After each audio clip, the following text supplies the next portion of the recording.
Okay. Kind of like That's cute. interesting.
All right, guys. So I am sitting here with Joselyn.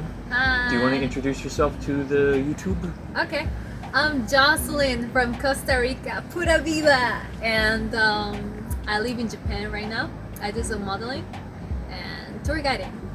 Awesome. First off, welcome to Korea. Thank you. Yay. Sorry for the weather. Yeah. You know, unfortunately I can't do anything about that. Me But neither. you know, Oh well. how's your trip been so far? Rainy. Very rainy. But I've been to a lot of places, so it's pretty nice. And a lot of cafes. Awesome. Yes, we love the coffee here. Yeah, The cafes. Yeah, very we're just at a cafe right now. Yes. How was it? How was the desserts and the? It was good, but I'm more impressed by the decoration. They do put a lot of money into the vibe, Yeah, it's really good. Mhm. I like that. just so they can justify charging $5 for the coffee and Makes if sense. more, being like, no, you're paying for the experience. Exactly. Oh well. Oh well. How much is a cup of coffee in Costa Rica compared to Oh. like Korea or Japan? Actually, I don't know because now the prices are so high in Costa Rica. It's more expensive than Tokyo. Really? I know that. Yeah. Okay. So you mentioned that you work in Japan as a model. Yeah. You do modeling and tour guiding as well Yeah. in Japan, and I'm sure everybody knows, I've said it plenty of times here, that I do acting and occasionally modeling in Korea too. So I was hoping we could kind of compare and contrast Yeah. and see how similar or how different Okay. the cultures are, at least in terms of like foreign Yeah. modeling overseas and Alright. in Asian countries. Let's start with agencies. Ooh. How do you enter an agency in Korea? What's the process? Usually, a lot of them post on social media. Uh, So how you can find agencies a lot is through either Facebook groups, Instagram, even Craigslist too as well. There are some agencies that post jobs or castings on there, or even like recruit Yeah. from there as well. So a lot of people find them that way, just using like the hashtags like Korean modeling agency or Yeah. Korean acting agency. And also a lot of like casting notices get posted up through social media channels as well. So that's how a lot of people here find work, but also find agencies. And then it's a whole process of like interviewing, sending them your stuff, and then I don't know what the immigration guidelines are like in Japan Very for strict. models. Yeah, they're getting stricter here too as well. So we can touch on that.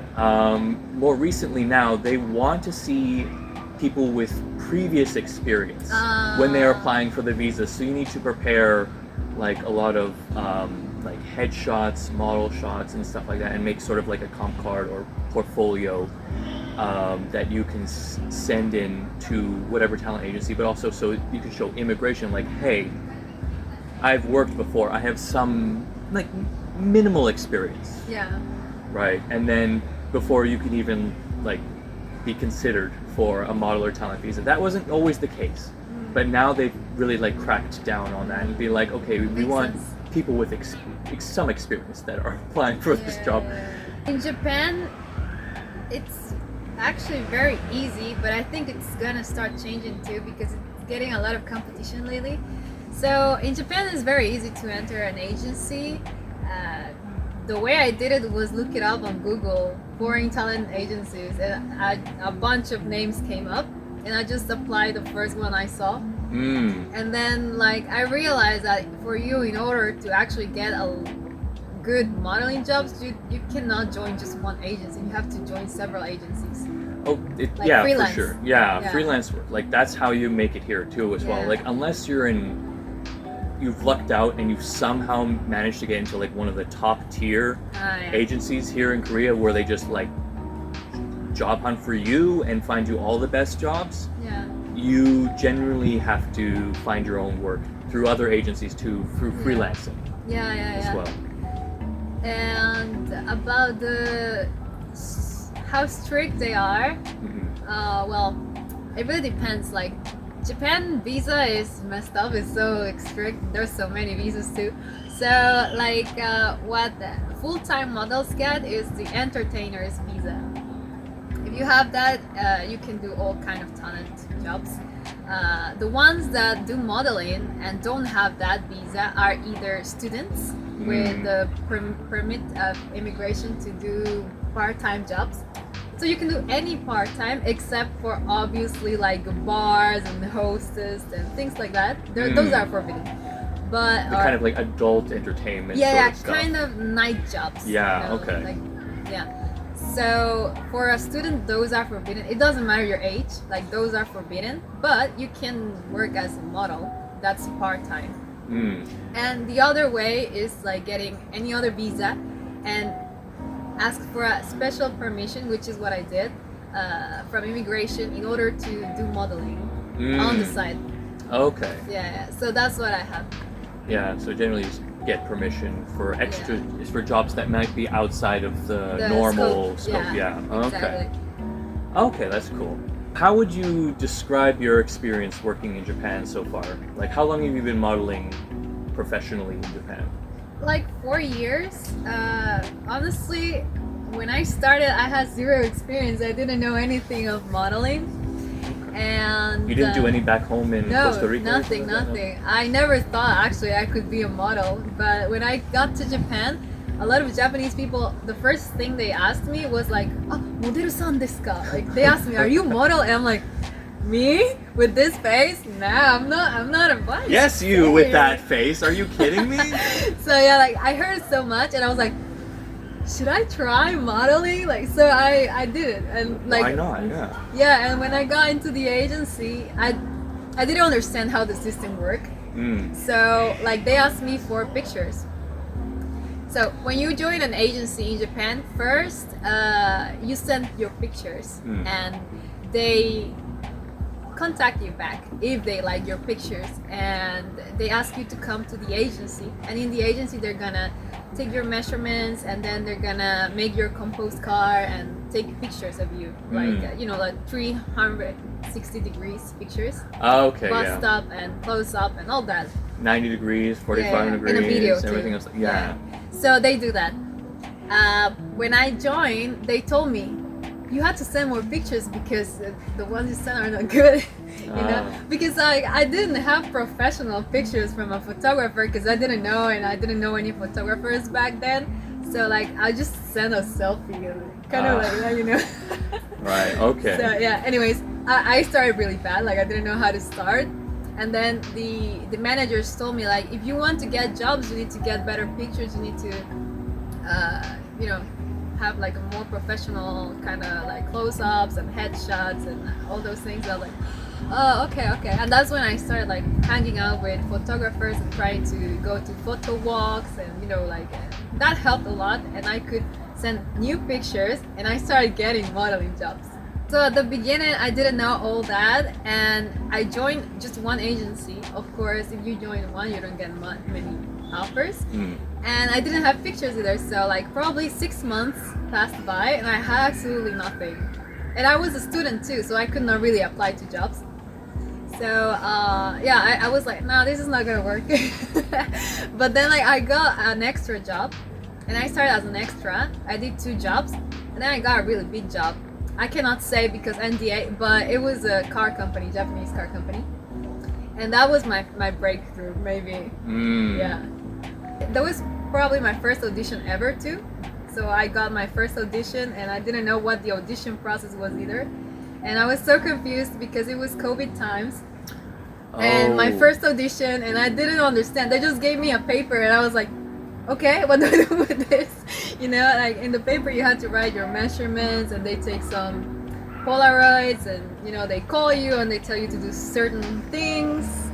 And yeah, I was so lost. Like I didn't know what was going on. And after that, like I started understanding how it works, and I started getting more jobs, and yeah. No, that was a weird time to be like working in the entertainment industry for sure back in the times. Yeah. Right. I started there during COVID. Wow, what a way to start. Yeah, that was my start. No, because I remember back then, because I was still here. Like a lot of people left Korea at that time because they either were afraid or they just couldn't sustain themselves. Like they weren't getting enough jobs, and so they had to leave. But like after COVID, there was a huge influx of foreigners that wanted to come in and become modelers or actors and stuff in Japan like that. too. Yeah, it's around like 2022 time, once they kind of like opened up and like relaxed on the travel restrictions. Yes. And also just because of like how much like social media and everything like blew up at the time too as well, and how much Korean entertainment had blown up too as well, like Korean bands, music, drama. Yes. So do you find that Japanese clients prefer a certain type of look? Definitely. Oh. Yeah, so Japan, I would say #1 look is Russian, blonde girl, blue eyes, super white. That's like #1. Like they always want them Russian look, you know? Okay, sort of, yeah. Yeah, the second one is cute.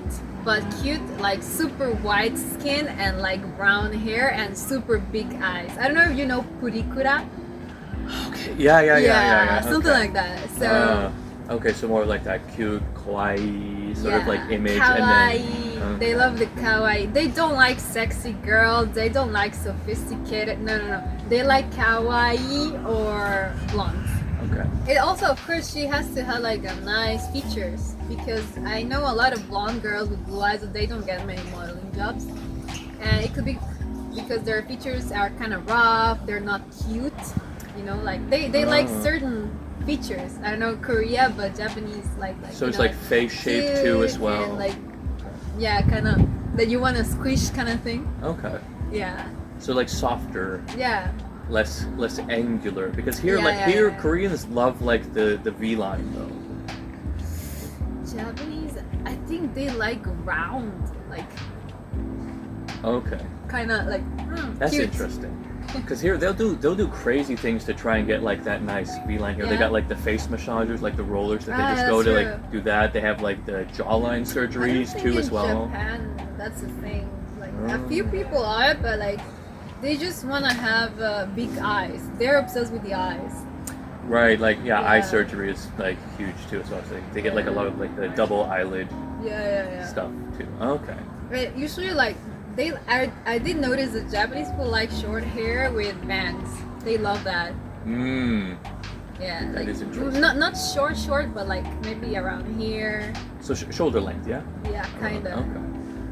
When it comes to like the audition process or like work, is it very structured, or is it also kind of like Korea where it's like last minute, kind of very rush? I mean, there are last minute, but usually there's a system in Japan. You know, they're very systematic. So there's 2 types. One is just picture selection. Basically, the client, and this had happened to be like TV shows that they're recording like a story, real life story kind of thing. Like they don't care about your acting skills. They don't care about anything. Just how you look. Like the important is the look. So that's picture selection. So they are looking for a certain person that looks, for example, Latina, and they're gonna cast someone who looks Latina because it's a story about a Peruvian girl who got kidnapped in Peru or something like that, you know. Okay. So those are like acting jobs, and those are picture selection only. Sometimes there are like commercials and like promotional videos that are also just picture selection from the client. It can be hotels, it can be I don't know, like some makeup maybe. I'm not sure. It depends on the client. But usually the system when there's audition is first picture selection. So you do have to send selfies.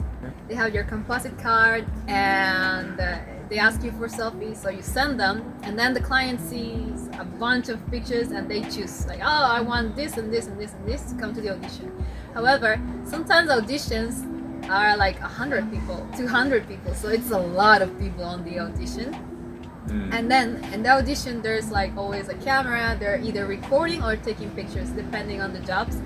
And after the audition is finished, they let you know whether they want you or if you are shortlisted or if you didn't get the job. Okay, so there's how long can this take, like from beginning to? It depends on when, because sometimes they start casting 2 months in advance. Yeah, so for example, I have received emails for a job that's happening in December, and right now we're October. Yeah. Yeah, so October. it's like I already applied for jobs in December and stuff. Wow. Yeah.